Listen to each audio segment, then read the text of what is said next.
Thank you for joining me today on Chrissy Cooks. If you're a busy mom like me, dinner seems a bit much at times. You have a family that needs to eat and you need to create something that's quick, easy, and flavorful because, they're hungry and they want to eat. So you're going to feed them something. But this meal right here, the sausage, rice, and gravy, this is something that will fill them up and they'll most likely want seconds. Let's get into it. First, we're going to start out with an onion and a green pepper, or red pepper, or orange pepper, or whatever you got, or maybe just the onion, or maybe just the pepper, whatever you have. We're going to put some type of vegetable in this. Well, we're going to have a vegetable on the side, but you know. We're going to go ahead and peel our good old yellow onion here. We're going to peel it and we're going to chop it up. We're going to do the same thing for our green pepper. We're just going to slice it. We're going to do some slices. And then if you want, you can cut them in half. If those are too big for you, like I did there, I did slice them and then cut them in half. And then I'm going to break down my green pepper.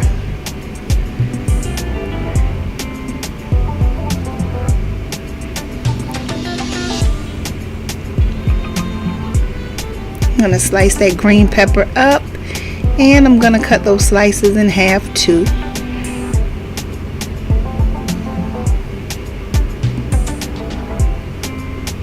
Nothing to me goes well with sausage as much as onions and peppers. So this is how I cut them up. I'm just trying to separate my onions a little bit.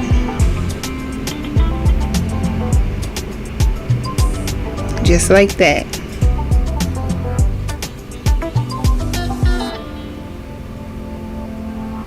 And then I use these kielbasa turkey sausage.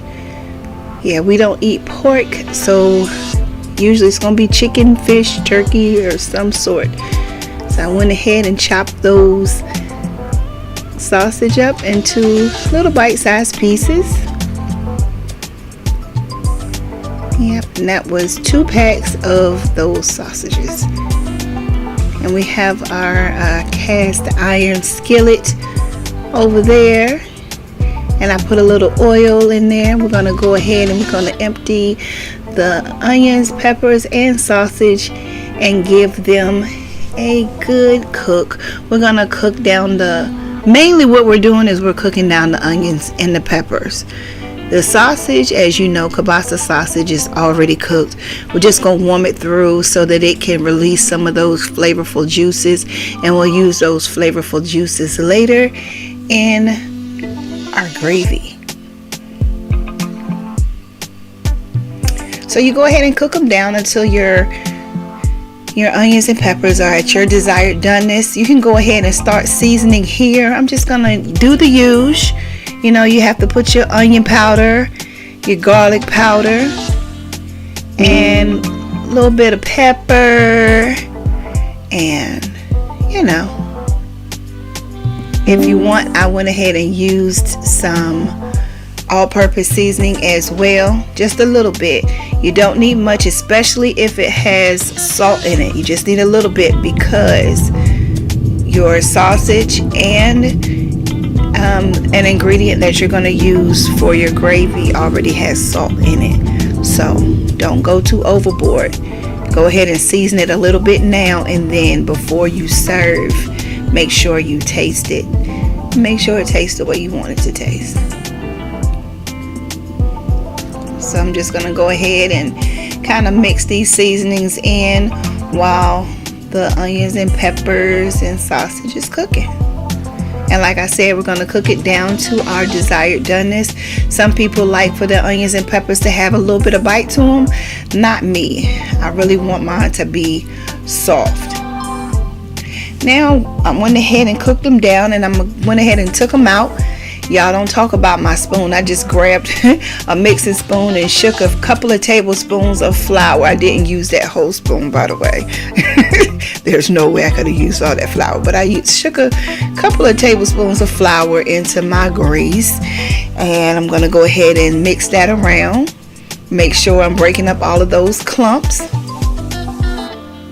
And you're going to want to mix your gravy a couple of times. You don't have to constantly stir, but you want to stir a little bit and let it brown a little bit. Now what I'm doing off to the side is I'm using my chicken bouillon to make some bouillon to go in as the liquid into my gravy. So what you're going to do is you're going to go ahead and get your whisk. To make gravy, to make it perfect, you guys, you must have a whisk. Some people old school may say, no, you don't need that, you don't need this, you don't need that. But to somebody who's not used to making gravy all the time, a whisk will be your best friend. Now, I make gravy all the time. I can make it with a spoon, a fork, or whatever. But if this is your first time making gravy, get you a whisk.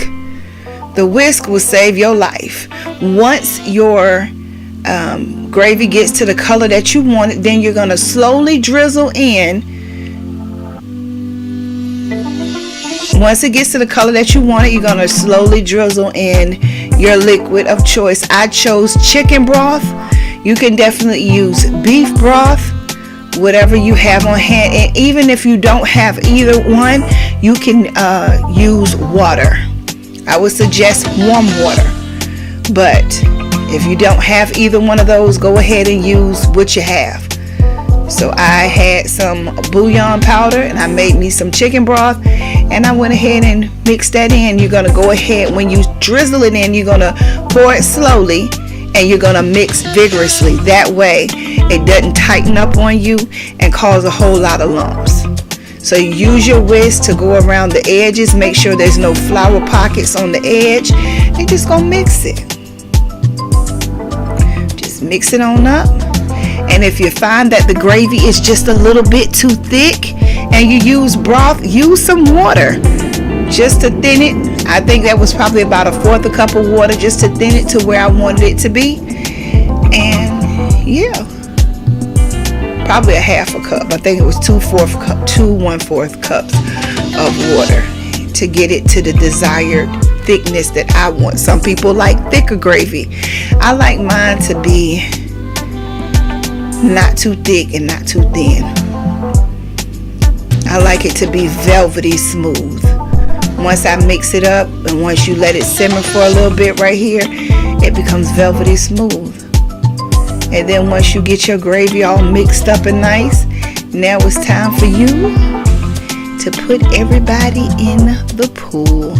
It's going to simmer a little bit, and you're going to go ahead and add your sausage and peppers and onions to your gravy. And I mean everything, even the juices that's in the bottom of the container that you held them in, pour those in there too. That's flavor, baby. Pour it in there.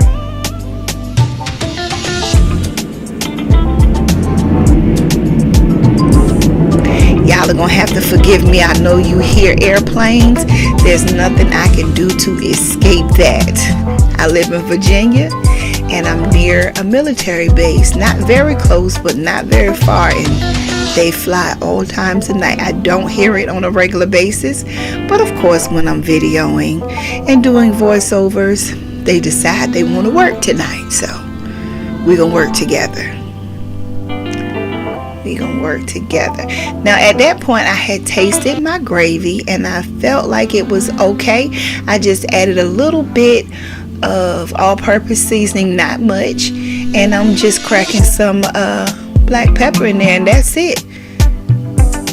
It's perfect, you guys. It actually didn't really need any all-purpose seasoning. I just like a certain salt level to mine. It doesn't have to be super salty, but it's just it's a thing in my house. Gotta taste right. Now look at that, y'all. That velvety smooth gravy. That's what you're looking for, and you can achieve this too. Gravy is the same. You make it the same. Whichever type of gravy you make. If you make beef gravy, if you make chicken gravy, even if you make white gravy, it's all about the liquid that you use that will change the flavor. The liquid and the fat. Look at that. You can't get no better than that right there. And you, my friend, have made the perfect gravy. perfect meal. Took you a couple of minutes. And now I went ahead and plated that with some steamed broccoli and some white rice. That is a meal, honey. Get into that plate. Now you tell me that you wouldn't want to serve this to your family. This entire meal came together all at the same time. You can steam your broccoli while you're steaming your rice, and you're chopping up your vegetables and cooking down your sausage and onions and peppers. By the time all of that was done, the rice was done, the broccoli was done. Now all you got to do is put it on the plate and serve it to them. You're done for the evening. What you think about that? Don't you? Wouldn't you be proud to serve this to your family? I know I was. Thank y'all for joining me on this episode of Chrissy Cooks. I'll talk to y'all next time. Peace.